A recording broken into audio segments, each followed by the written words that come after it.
Ladies and gentlemen, let me ask you something. How long will you let the world decide what you think about? How long will you keep scrolling, binging, doubting, while your potential waits for you to show up? See, I'm not here to play with you. I'm here to tell you the truth. Focus is your superpower. What you focus on multiplies. Attention is your most valuable currency. You ever wonder why two people with the same opportunity, same resources, even the same background, can end up with completely different outcomes? It's not luck, it's not fate, it's focus. See, focus is not just paying attention. It's the intentional direction of your energy, your thoughts, your time, and your emotion toward a singular outcome. Most people don't fail because they're not capable, they fail because their focus is fractured. They're spending 10% of their effort in 10 different directions instead of going all in on one. And here's the deeper truth. Focus is a moral decision. Why? Because wherever your attention goes, your life follows. You are what you repeatedly give your attention to. That means if you constantly focus on what's wrong, what's missing, who's ahead of you, you're reinforcing weakness. But if you direct your focus toward growth, discipline, and mastery, you're literally reprogramming your identity. Psychologists call this selective attention. Philosophers call it teleology, the idea that your life moves toward its most dominant thought. But I call it what it really is, creative power. You are creating your life by what you choose to focus on. So, if your life feels off course, check your focus. Your breakthrough isn't in doing more, it's in choosing less and executing with precision. You don't need more motivation, you need fewer distractions. Focus isn't what you look at, it's what you refuse to look away from. And once you master that, everything changes. Distraction is the new addiction. The world profits off your lack of focus. Learn to unplug and recalibrate. Distraction isn't just an inconvenience anymore. It's an epidemic. It's not just stealing your time. It's robbing your potential. And here's the real kicker. It's engineered that way. The apps you use, the notifications you get, the endless content stream. It's not accidental. It's intentional. Entire industries are built on one premise. If they can keep your attention, they can profit. So distraction becomes the new addiction, but unlike substance addiction, this one's socially accepted. It's disguised as productivity. It looks like you're staying informed. It feels like you're keeping up. But underneath it, you're leaking focus, leaking momentum, leaking purpose. Now let's talk psychology. Your brain is wired to seek novelty. It's a survival mechanism. But when that wiring gets hijacked by a digital world that's always pinging, flashing, and scrolling, you become reactive instead of proactive. You're not creating your life anymore. You're responding to 1,000 things that don't matter, and philosophically, distraction is a betrayal. Because every moment you're distracted, you're not just wasting time. You're abandoning the version of you that you're supposed to become. You're stepping away from your calling to chase the dopamine hit of the now. You don't break free from distraction by accident. You do it by decision, by designing your environment, by protecting your mind like your future depends on it, because it does. If you want uncommon results, you have to live with uncommon focus. So the question is simple. What are you willing to silence to finally hear your purpose? You are your greatest investment. Personal development is not optional. It's the only path to real success. Let me tell you something that most people miss. You are your greatest investment. Not your job, not your business, not even your brand. You, the person behind all of it. See, the world has conditioned us to pour into everything but ourselves, grind for the paycheck, hustle for the applause, work for the outcome, and then we wonder why we feel drained, empty, disconnected. But here's the truth. Nothing in your life will grow consistently beyond your personal development. Your income, your relationships, your influence, they are all reflections of the internal work you've done, not the image you project, but the identity you've cultivated. Psychologically, this is called the law of the lid. Your capacity determines your ceiling. If your mindset is weak, your strategies don't matter. If your emotional intelligence is low, your network won't save you. You can have the right tools, but if the operator isn't trained, the machine fails. And from a deeper philosophical lens, to neglect your personal growth is to deny your own becoming. You were not born to remain static. You were born to expand, evolve, and rise. Every day you don't grow is a day you drift. You don't get wealthy by chance, you get wealthy by becoming a person who can handle wealth.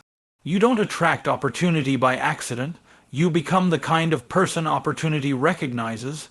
So don't just invest in things. Invest in the one asset that will multiply everything else you. Discipline is love for your future self. When you choose structure, you choose growth. No growth without grind. Most people misunderstand discipline. They think it's about restriction, about saying no to the fun stuff.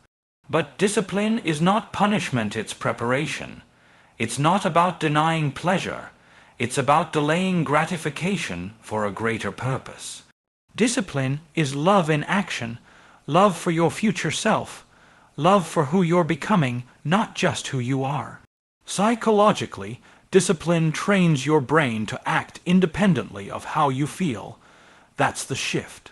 Because if you only move when you feel motivated, you'll live a life of emotional slavery. Your feelings were never meant to lead. They were meant to inform.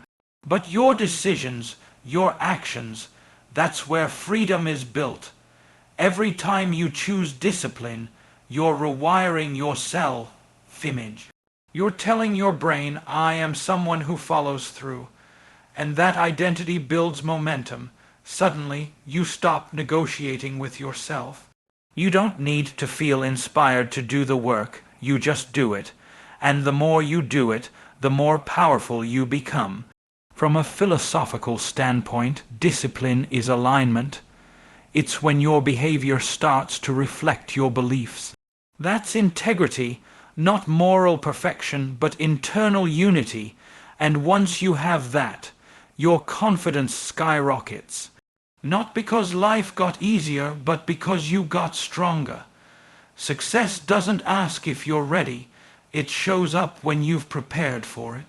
So if you really want to change your life, stop asking for permission and start training your character. Because in the end, discipline is the bridge between intention and transformation. Proximity shapes potential. Who you hang with affects how you think, speak, act, and grow. Get around growing people. If you want to grow, if you're serious about transformation, not just inspiration, you've got to take a hard look at who's around you. Because proximity shapes potential.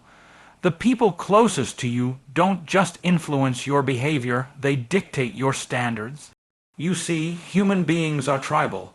Psychologically, we mirror what we're surrounded by. You start to absorb the language, the energy, the expectations of your environment.